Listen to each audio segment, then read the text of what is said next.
दोस्तों, उड़ीसा से खबर सामने आ रही है। दरअसल एक लड़का होता है जिसका नाम है सामल। वो क्या करता था, मैट्रिमोनियल साइट पे जाता है और अपनी एक आईडी बनाता है। अब आईडी बनाता है तो उसकी शिकार होती हैं सिर्फ तलाकशुदा महिलाएं। तो जब वो तलाकशुदा महिलाओं को अपनी रिक्वेस्ट भेजता था तो तलाकशुदा महिलाएं क्या होती हैं, वो कहती हैं कि कोई ठीक ठाक इंसान मिल जाए तो उससे शादी करें, अकेले कब तक रहेंगे। समाज की मजबूरी की वजह से वो शादी करना ही सही समझती हैं। तो साम्बल क्या करता था, मैट्रिमोनियल साइट पे अपनी आईडी बनाता है, उस पर विदेश के अच्छे अच्छे फ़ोटो डालता है कि बहुत अच्छे परिवार से है, पढ़ा लिखा है, बिजनेस करता है। तो वो क्या करता है, तलाकशुदा महिलाओं के पास अपनी रिक्वेस्ट भेजता है। अब रिक्वेस्ट भेजता है तो तलाकशुदा महिला उसकी रिक्वेस्ट को एक्सेप्ट भी कर लेती हैं। दरअसल होता क्या है दोस्तों, रियल लाइफ और रियल लाइफ में दुनिया भर का फ़र्क है। हम किसी के फ़ोटो को देखकर उसके बारे में नहीं बता सकते, हमें बताना है तो उसके साथ रह के ही बता सकते हैं या उसे हम जानते हैं। तो सामल क्या करता था, अपनी प्रोफाइल पे बहुत अच्छी अच्छी फ़ोटो थी, बैंकॉक की थी, दुबई की थी, विदेश की फ़ोटो थी। तो वो महिलाएं इससे पूछा करती थी कि आप क्या करते हो। तो ये कहता था, ये सीक्रेट बात है, बस तुम्हें ही बता रहा हूँ, किसी और को मत बताना। वो कहती थी ठीक है बताओ। वो कहता है कि मैं सीक्रेट एजेंट हूँ और एक ऑफिसर हूँ, लेकिन ये वाली बात हमें छुपा के रखनी पड़ती है, क्योंकि अगर ये वाली बात खुल जाएगी तो बात ख़राब हो जाएगी। तो वो महिलाएं भी इसकी बात का यकीन कर लेती थीं। अब यकीन कर लेती थीं तो ये उन्हें अपने प्यार के झांसे में फंसाता था। अब प्यार के झांसे में फंसाता था तो ये कभी कभी क्या करता था, उन महिलाओं से कुछ रिक्वायरमेंट कर देता था।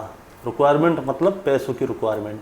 अब पैसों की रिक्वायरमेंट होती थी तो वो महिला कहती थी भाई सीक्रेट एजेंट है, ऑफिसर भी है, और देखो अच्छा खाता पीता है, कार का शौक़ था अगले को, कपड़े पहनता था अप टू डेट। तो वो महिलाएं क्या है, इसकी मदद कर दिया करती थी। किसी कोई 10,000 से 20,000 से 50,000 से 1 लाख तक।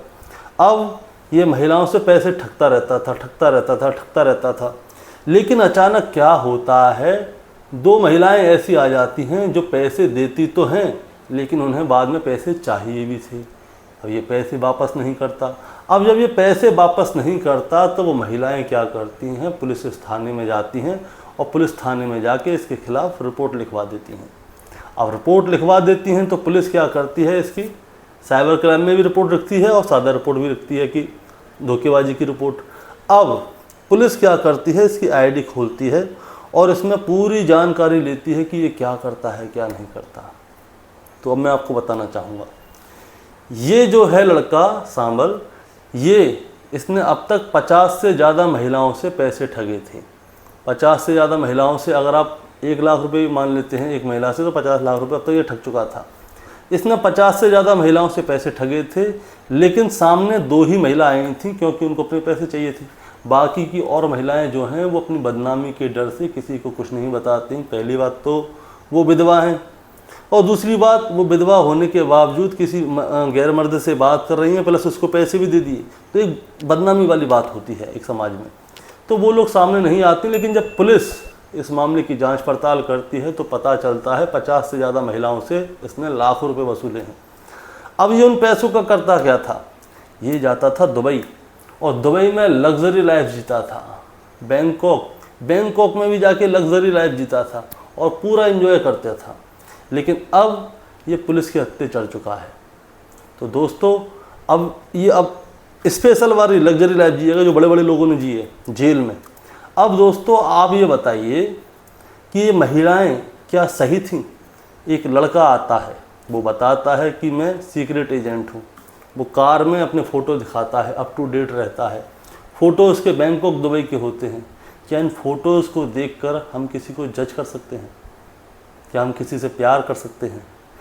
जज हम तब कर सकते हैं जब हम उसके साथ होते हैं। प्यार भी हम तब कर सकते हैं जब हम उसके साथ थोड़ा समय बिताएं, उसके बारे में जानें। ऐसे ही आंखों पे पट्टी बांधकर कभी किसी से प्यार नहीं होता। आप लोगों का क्या कहना है इस रिपोर्ट के बारे में, आप ज़रा हमें कमेंट में बताइए, क्योंकि आपकी राय भी बहुत ज़रूरी है ताकि और लोग भी आपके कमेंट पढ़ें। और हाँ, चैनल पे नए हैं तो सब्सक्राइब करके जाइएगा ताकि ऐसी वीडियो मैं आपके लिए लाता रहूँ। नमस्कार।